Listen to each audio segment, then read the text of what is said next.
Hello, students. Welcome to Smart World, a school of complete education. Today, we are going to learn the subject English, Chapter 4.3 Intellectual Rubbish. Warming up. Question number 1. How will you react to the following situations? A. Your science teacher tells you plants exposed to the sunlight grow faster than those in the shade. B. Your aunt tells you not to go for the job interview because it's a no moon day that very same day. C. Your friend argues with you that Mount Everest is not the tallest peak in the world. D. A stranger at your door claims to be a magician and promises your mother to turn all her silver jewelry into gold. Question number 2. What do you notice about the following pairs of words? Act naturally. Second, original copy. Third, liquid gas. Fourth, only choice. Fifth, open secret. Sixth, growing smaller. Seventh, sound of silence. Eighth, sweet sorrow. Now, try to add a contradictory word to the following. A. What a dash mess you have got us into. B. It's a dash imitation of diamond necklace. C. My trip to Mathiran was a dash holiday. D. With such heavy makeup, she looks dash ugly. E. A dash crowd gathered to see the magic show. Note: contrasting words that go together are examples of the language device called oxymoron. Intellectual rubbish.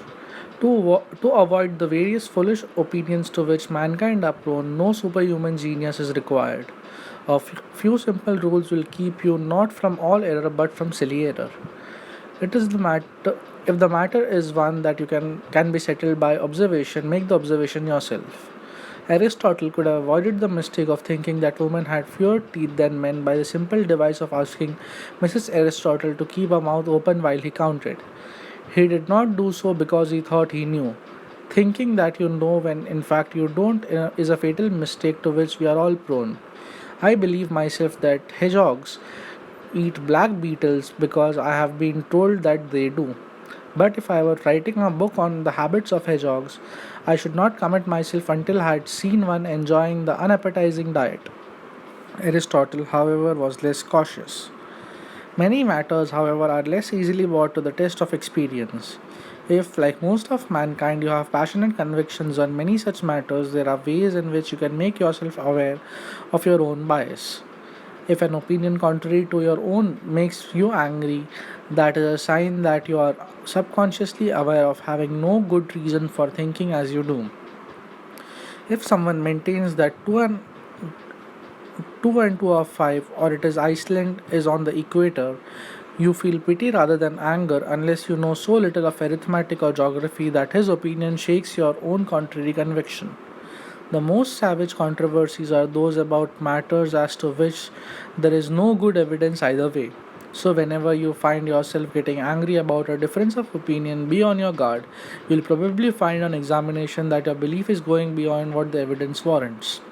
A good way of ridding yourself of certain kinds of dogmatism is to become aware of opinions held in social circles different to your own. When I was young, I have much outside my own country in France, Germany, Italy, and United States. Now answer the following questions based on the passage read till now. Question number 1. What erroneous notion did Aristotle have? What does the example convey to you? Question number 2. How can you prevent developing a dogmatic attitude? Question number 3. What do you feel when A. Someone opposes your strong belief? B. Someone insists that 2 plus 2 equal to 5. Now let's understand the meaning of the word dogmatism. It means insisting on the truth of one's opinion without evidence. Now let's continue with the story. I found this very profitable in diminishing the intensity of insular prejudice. If you cannot travel, seek out people with whom you disagree and read a newspaper belonging to a party that is not yours. If the people and the newspaper seem mad, perverse, and wicked, remind yourself that you seem to see them. In this opinion, both parties may be right, but they cannot both be wrong. This reflection should generate a certain caution. Becoming aware of foreign customs, however, does not always have beneficial effect.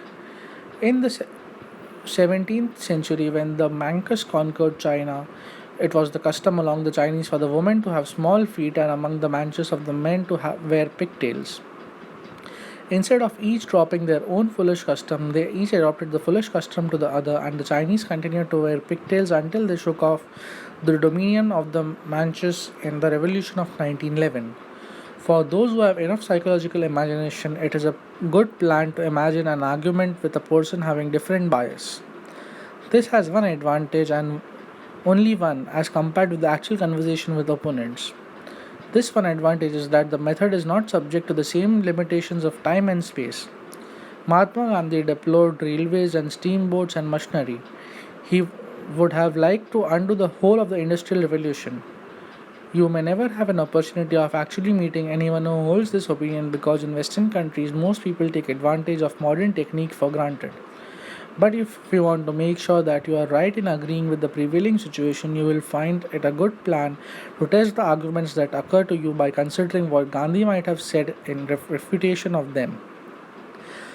I have sometimes been led actually to change my mind as a result of this kind of imaginary dialogue, and short of this, I frequently found myself growing less dogmatic and cocksure through realizing the possible reasonableness of a hypothetical opponent.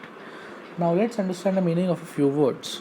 Insulator means disinterested in ideas from foreign countries. Perverse means stubbornly opposed to. Refutation means that which disapproves. Hypothetical means which based on an assumption. Now let's continue with the story. Be wary of the opinions that flatter your self esteem. Both men and women, 9 times out of 10, are firmly convinced of superior excellence of their own sex. There is abundant evidence on both sides. If you are a man, you can point out the most poets and men of science are male. If you are a woman, you can retort that so are most criminals. The question is inherently insoluble, but self esteem conceals this form of most people. We are all, whether part of the world we come from, persuaded that our own nation is superior to all others. Seeing that each nation has its characteristic merits and demerits, we adjust our standard of value so as to make out that the merits possessed by our nation are really important ones, while its demerits are comparatively trivial. Here again, the rational man will admit the question is one to which there is no demonstrably right answer.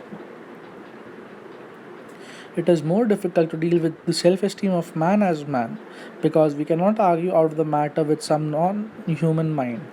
The only way I know of dealing with this general human conceit is to remind ourselves that man is a brief episode in life of a small planet in a little corner of the universe, and that for aught we know, other parts of the cosmos may contain beings as superior as ourselves as we are to jellyfish.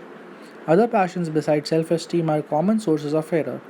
Of perhaps the most important is fear. Fear sometimes operates directly by inventing rumors or disaster in a wartime, or by imagining objects of terror such as ghosts. Sometimes it operates indirectly by creating belief in something confirming, such as an auxiliary of life or heaven for ourselves and hell for our enemies. Fear has many forms: fear of death, fear of dark, fear of the unknown, and that vague generalized fear that comes to those who conceal from themselves their more specific terrors. Until you have admitted your own fears to yourself and have guarded yourself by a difficult effort of will against their myth making power, you cannot hope to think truly about many matters of great importance, especially those with which religious beliefs are concerned. Now, let's answer a few questions. What two examples does the writer give to those who have opinions that flatter their self esteem? Question number two: what is the only way to tackle such self right? Now let's understand the meaning of a few words. Inherently, which means by nature; ought, which means anything; exilic of life, which means a divine substance that made somebody immortal. Now let's continue with the story. Fear is the main source of superstition and one of the main sources of cruelty. To conquer fear is the beginning of wisdom, in pursuit of truth, as in the endeavor after a worthy matter of life. There are two ways of avoiding fear.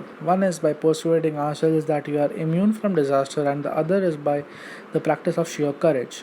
The latter is difficult and to everybody becomes impossible at a certain point. The former has therefore always been more popular. Primitive magic has the purpose of securing safety either by injuring enemies or by protecting oneself by talismans, spells, or incantations. Without any essential change, belief in such ways of avoiding danger survived throughout the many centuries of civilization. Science has now lessened the belief in magic, but many people place more faith in mascots than they are willing to owe. Neither a man, nor a crowd, nor a nation can be trusted to act humanely or to think sanely under the influence of great fear. And for this reason, poltroons are more prone to cruelty than brave men and are more prone to superstition. But we have been getting too solemn. Superstitions are always not dark and cruel, often they add to the gaiety of life. I received once a communication from the god Osiris giving me his telephonic number. He lived at that time in a suburb of Boston. Although I did not enroll myself among his worshippers, his letter gave me pleasure. I have frequently received letters from men announcing themselves as the Messiah and urging me not to omit to mention this important fact in my lectures. I admire especially a certain prophetess who lived beside a lake in northern New York about the year 1820.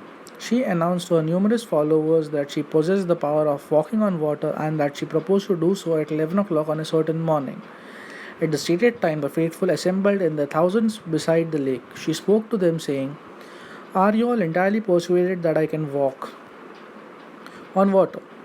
Here are a few questions. What two evils does fear lead to? How can one overcome fear? Question number two. What is the aim of primitive magic? Now let us understand the meaning of few words. Talisman, which means a small object used to fetch good luck. Incantation, which means the magical words recited in the same tone. Paltroons, which means cowards. She spoke to the. Now let's continue with the story. She spoke to them, saying, "Are you entirely persuaded that I can walk on water?" With one voice, they replied, "We are." In that case, she announced, "There is no need for me to do so," and they all went home, each much edified. Perhaps the world would lose some of its interest and variety if such beliefs were wholly replaced by cold science. A wise man will enjoy the goods of which there is plenty supply, and of intellectual rubbish he will find an abundant diet in our own age as in every other. Answer the following question. How did the prophetess befool her believers? This is a story by Bernard Russell, English Workshop. Question number 1. The following expressions are combination of nouns preceded by a describing word. A. Fatal. Mistake. Mistake is underlined. B. Foreign customs. Customs is underlined. C. Unappetizing diet. Diet is underlined. D. Plentiful supply. Supply is underlined. E. Simple device. Device is underlined. F. Savage controversy. Controversy is underlined. G. Modern technique. Technique is underlined. H. Foolish custom. Custom is underlined. So the underlined word is the noun and the word preceding it, that is the word before it, is the describing word. Now replace the describing word with as many others as you can that go with the underlined nouns. Example: silly mistake can be called grave mistake or careless mistake or obvious mistake and many others. Question number 2. Use the following idioms or expressions in each sentences of your own. A. To be prone to. B. To have a difference of opinion. C. To go beyond. D. To have a beneficial effect. E. To have a bias. F. To undo. G. To be wary of. H. Under the influence. Question number 3. Say why. A. One should avoid getting angry about a difference of opinion. B. The writer found his stay abroad very profitable. C. The writer grew less dogmatic and more open minded. D. Men declaring that they are saints write letters to the writer. E. The writer claims that all false belief need not be replaced by cold science. Question number 4. Make sentences of your own to show the difference of usage of the following homophones. A. device. Device. Devise. Devise. B. Advice. Advice. Advice. Advice. C. Practice. Practice. Practice. Pracice. Question number 5. When a family member is very ill for long, the grandmother of the family urges everyone to send for a person who claims he can cure victims of black magic. Compose a dialogue with her in which her granddaughter politely convinces her that she could not believe in such things. Question number 6. List the various ways of avoiding error mentioned in the passage. Question number 7. Answer the following questions. A. If an opinion contrary to your own makes you angry, what does it indicate? B. What are the most savage controversies about? C. What are the benefits of travel? D. Is the influence of foreign customs always beneficial? E. What are the advantages of an imaginary argument with a person having a different bias? F. Why should one be wary of opinions that flatter one's self esteem? G. How does fear lead us to error? H. What are the two ways of avoiding fear? Question number 8. What is the meaning of the word intellectual rubbish? Question number 9. Find the opposites of the following words: cautious, dogmatic, contrary, savage, beneficial, reasonable, hypothetical, cruelty, and immune. Question number 10. When an imaginary dialogue contesting opposite views on a topic of your choice, write about the same. Example: girls should learn to do all the homework and not boys. Thank you.